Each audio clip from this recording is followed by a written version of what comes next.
Alright, what's up everyone? Today we're diving into a wild one from the Malicious Compliance subreddit. This post is titled, "You are not to take the company phone and hardware wherever you go." Sure, okay. End up spending $6,000 to get those to me in an emergency. Sounds expensive, right? Let's check it out. TLDR. Some IT manager was rude and pissed off about me taking company phone along with me on hikes, trails and camping, and was a total ass about it. Followed her demands to the letter, got her demoted, she quit and new policy was put in place. Previous job, worked in a company that was regulated by multiple powerful government agencies. When they ask for something, they want it pronto, and if the delay was too long, they'd rather have us shut down business rather than wait for data, information, or prototypes. I was given a company phone that I had to take everywhere with me. Rotating on-call periods, but I'm expected to be available if shit hits the fan. The phone was a special kind of a phone from a fruit company, based in California. It wasn't a US-based model, it had 2 different networks and with some extra tech in it, could jump on whichever was stronger, and maybe even use both at the same time. I'm not sure, but it was good. Needless to say, it should have been pretty expensive. Now, I love nature. I can and have gone camping, oftentimes in remote places, and gone a few days without seeing another human. 18 months into the job, there was a new schedule where I got 3 days of being on call and expected to work a regular 8-hour day, having to live within 20 minutes of work, and then 4 days of being off. This worked pretty amazing for me. As soon as next on-call team doing and maintaining the same work from our department got on, I'd be off, on a plane to get another national park under my belt or some remote state parks, or whatever I had my sight on. I thought it'd be helpful to carry the company phone I was given, along with me in case I was needed. In the year and a half, I was never contacted when not being on call, as we had a strong culture of communications and the teams knew what they had to know in order to troubleshoot. But, nevertheless, I took the company phone along with me. During the trip, the screen got damaged. Not so much that the phone was inoperable, but definitely difficult to use. Got back, went through the forms and got IT to repair or give me another one. Some manager high up in IT went off and was going on and on and on about how expensive those devices were, how difficult it was to configure them and how much harder it was to get them in US and all other BS.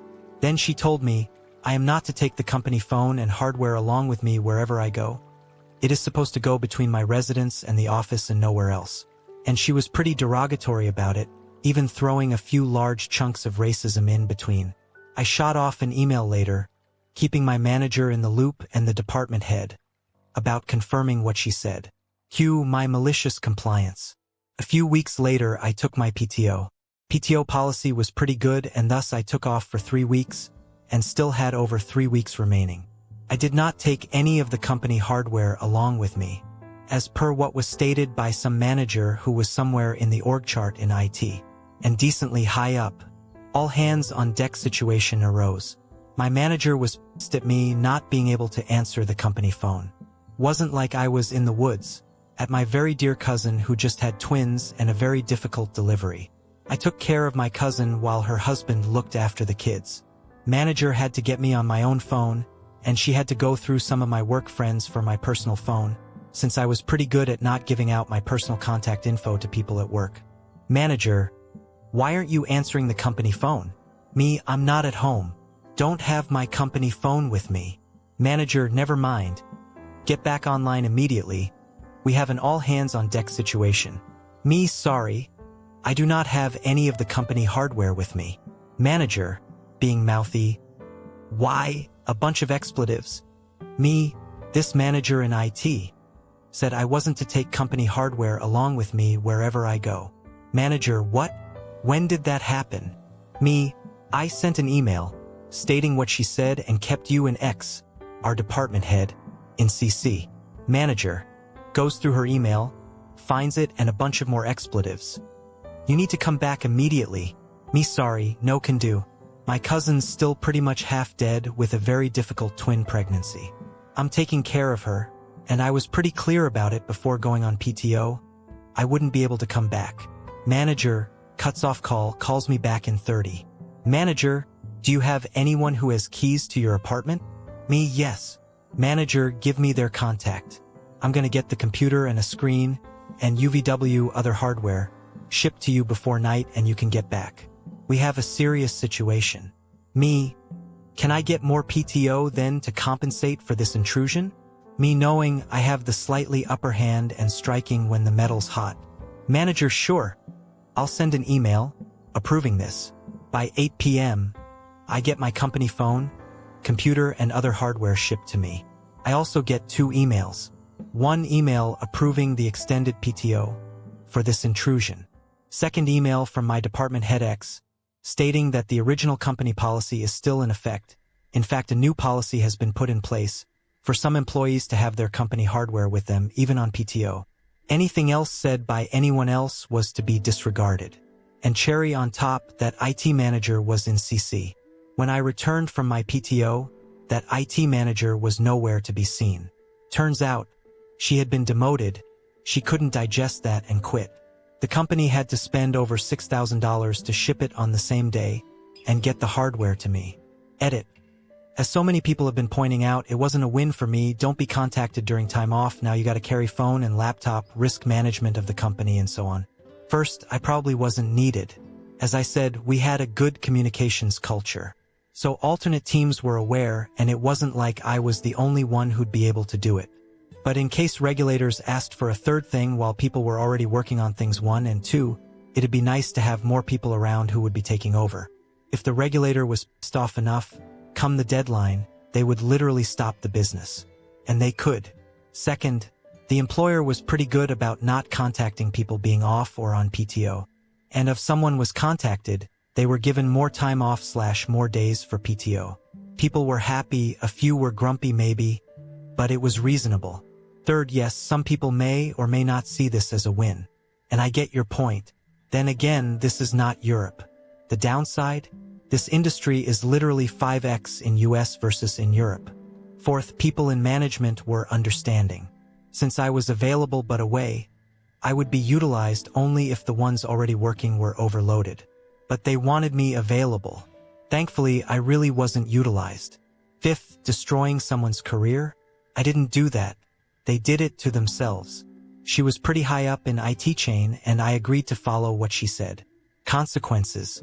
IT doesn't have a business overview, but a small horse-like view of business through the lens of IT. She should probably have consulted a few more folks instead of being in a rage fit and throwing a tantrum. Edit 2.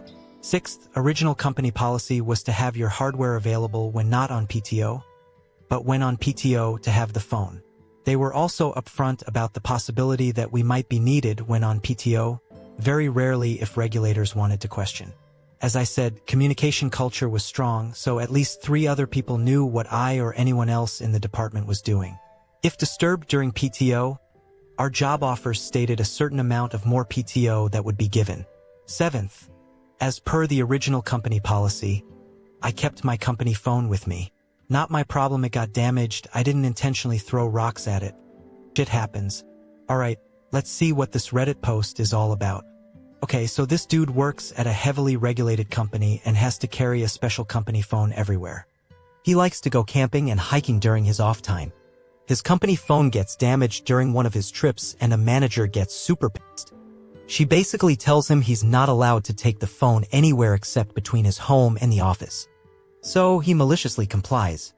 He takes PTO, leaves all company hardware at home. When an all-hands-on-deck situation arises, chaos ensues. He gets extra PTO for the inconvenience and the IT manager gets demoted. Okay, so it's a bit of a win-lose situation. He gets to stick it to the manager, but now has to take his company phone with him, even on PTO. Still, that IT manager totally deserved it. Time to check out some reactions from fellow Redditors. The company had to spend over $6,000 to ship it on the same day and get the hardware to me. Years ago, an acquaintance of mine got a knock on his door while on vacation in the South Pacific.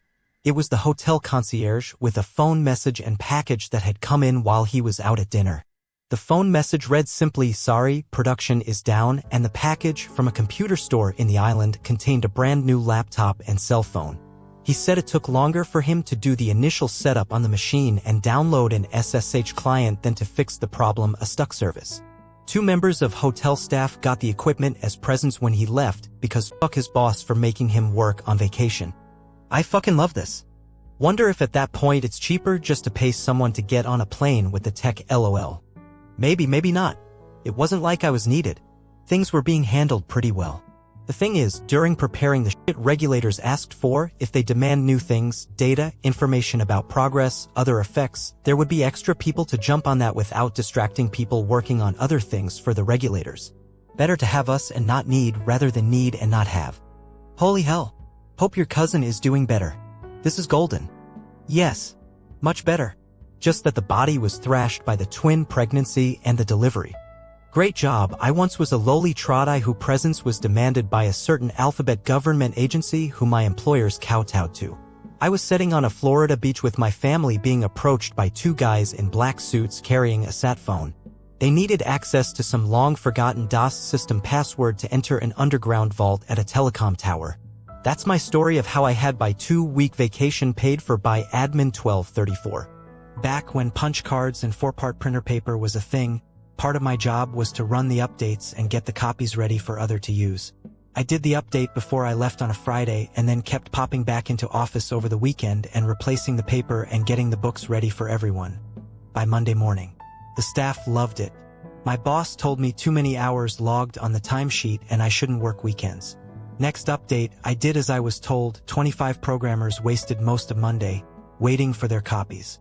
Head boss called me, an immediate boss in, and asked what was going on and I explained. He asked if I was fine with doing the weekend stuff and I said yes.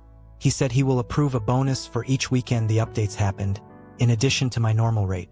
My immediate boss just sat there, not saying a word, but did sign off on my time for the rest of the time I was there. That's it for this video.